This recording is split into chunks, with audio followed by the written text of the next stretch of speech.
Alors que la défiance envers les vaccins gagne de plus en plus du terrain, le gouvernement australien déclenche une contre-offensive, une riposte capitale, un plan national d'immunisation pour regonfler les taux de couverture vaccinale afin d'éviter la résurgence des maladies oubliées ou cachées en Australie. On en parle dans cette vidéo.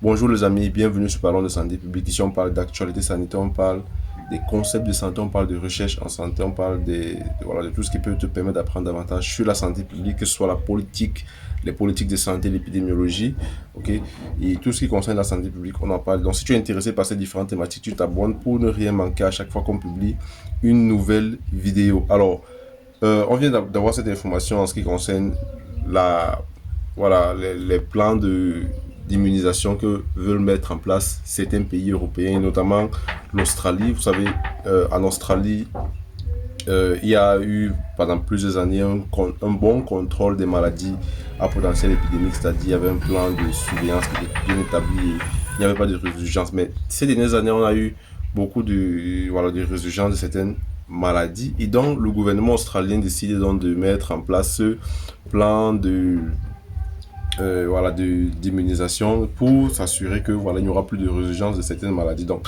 il y a eu beaucoup de baisses inquiétantes en ce qui concerne les couvertures vaccinales parce que les vaccins permettent de protéger les personnes de façon collective. Ok, donc, si on se rend compte qu'il y a plus ces vaccins ne sont plus reçus par des gens et des gens ont peur même déjà de recevoir ce vaccin. Ça pose un véritable problème de potentielle résurgence des maladies. Donc, le risque, donc, c'est qu'il y a des maladies à potentiel épidémique, il y ait des cas de rougeole, des cas de coqueluche, des cas d'oreillons qui puissent refaire surface. Et donc, selon le ministre de la Santé, c'est une véritable urgence de contrôler le taux de couverture vaccinale au niveau donc, de l'Australie. Donc, les objectifs évoqués ici entre 2025 et 2030, c'est d'augmenter le taux de couverture vaccinale à l'échelle nationale, de réduire l'hésitation vaccinale. Vous savez, l'hésitation vaccinale, c'est un phénomène qui touche tous les pays du monde, c'est-à-dire les personnes ont de plus en plus peur, ok, de recevoir le vaccin. C'est ce qu'on appelle l'hésitation vaccinale, c'est-à-dire le fait d'avoir peur, le fait de craindre de recevoir le vaccin. Donc, je pense que vous-même qui m'écoutez actuellement, vous vous posez des questions par rapport au vaccin que vous recevez. Donc, c'est ça qu'on appelle l'hésitation vaccinale. Alors, il y a également l'objectif d'améliorer l'accès aux soins, notamment pour les personnes sous-vaccinées. Alors, les populations prioritaires évoquées ici par le gouvernement australien, c'est notamment les communautés autochtones qui sont les premières touchées. On estime en Australie que ces communautés autochtones sont beaucoup plus touchées, qui ont un taux de couverture vaccinale sensiblement plus bas que les communautés qui sont pas autochtones. Et on peut bien se poser la question de savoir pourquoi est-ce que ce sont les communautés autochtones qui sont les plus touchées par le taux de couverture vaccinale bas. Pourquoi est-ce que c'est pas pourquoi est-ce que ça pose évidemment des questions de savoir pourquoi c'est des gens qui sont là. Lorsqu'on parle des communautés autochtones, on parle de ceux qui sont là, ceux qui sont originaires du pays et qui n'ont pas migré, parce qu'on aura par exemple des migrants, ceux qui sont arrivés avec le temps au niveau du pays. Et donc pourquoi ce sont les communautés autochtones qui sont les plus touchées? Est-ce que ces chiffres là ne laisse pas transparaître quelque chose d'un peu flou? Voilà, on peut bien se poser des questions, mais on va continuer. Déjà, les populations prioritaires également, il y a les personnes handicapées, les autres qui sont ceux qui vivent dans les zones rurales, ceux qui sont défavorisés, okay, les parents et les personnes en âge très élevé, également les petits-enfants. Ça, ce sont les populations prioritaires qui sont donc concernées par cette stratégie de couverture vaccinale. Et donc les stratégies phares évoquées par le gouvernement australien ici consistaient au suivi en temps réel, c'est-à-dire mettre en place un tableau de bord interactif qui va permettre de voir par âge, par lieu d'habitation, par statut de grossesse, par origine ethnique, ceux qui donc reçoivent le vaccin pour pouvoir contrôler donc cela en temps réel. Donc l'autre stratégie, c'est donc le renforcement de la confiance pour réduire l'hésitation vaccinale, c'est-à-dire mettre en place des partenaires locaux avec des leaders communautaires, des personnes influentes pour faire passer le message de la santé publique. et organiser des campagnes d'information ciblées concernant les groupes vulnérables dans des langues et dans les médias de chaque communauté.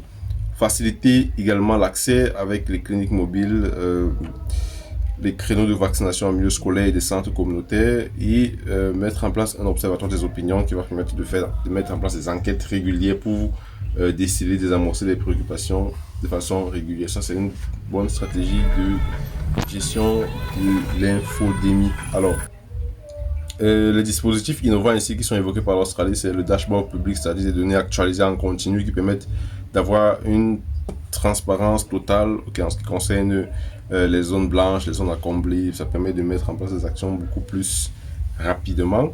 D'explorer explorer le régime d'indemnisation sans faute, c'est-à-dire en s'inspirant d'un pays comme le Royaume-Uni, des États-Unis, pour s'assurer que les cas d'effets indésirables soient véritablement gérés et pris en charge.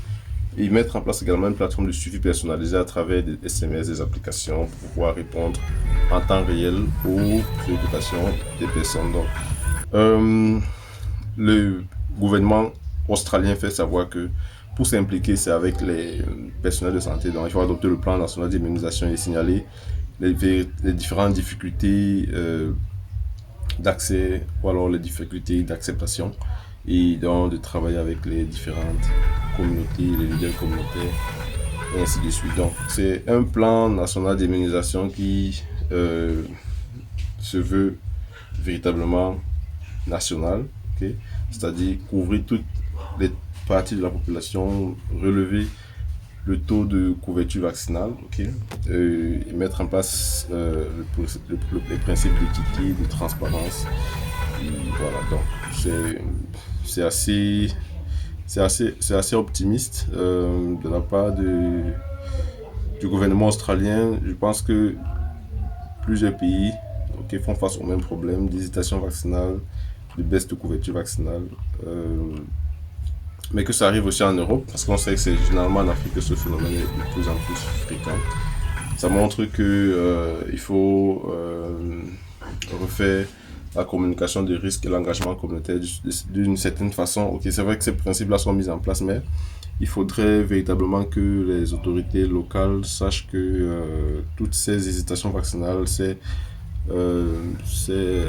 préoccupations concernant la vaccination naissent du fait qu'il n'y a pas souvent une sorte de honnêteté envers les populations. C'est-à-dire qu'il faudrait de plus en plus qu'on essaie du côté des autorités de santé, de travailler véritablement avec des leaders communautaires, des personnes influentes pour justement tenir compte des préoccupations des populations, et donc de faire passer des messages qui soient justes, qui soient vérifiés scientifiquement.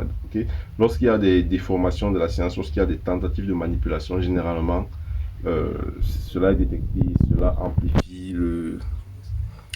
les doutes, cela renforce les incrédulités, et donc ça crée le manque de confiance envers le système de la santé. Dites-moi ce que vous en pensez, les amis. Quelle est la situation de votre pays en ce qui concerne la communication des risques et l'engagement communautaire? Ça, c'est une approche qui est utilisée au niveau de l'Australie. On se retrouve pour une prochaine vidéo. Sentez-vous bien.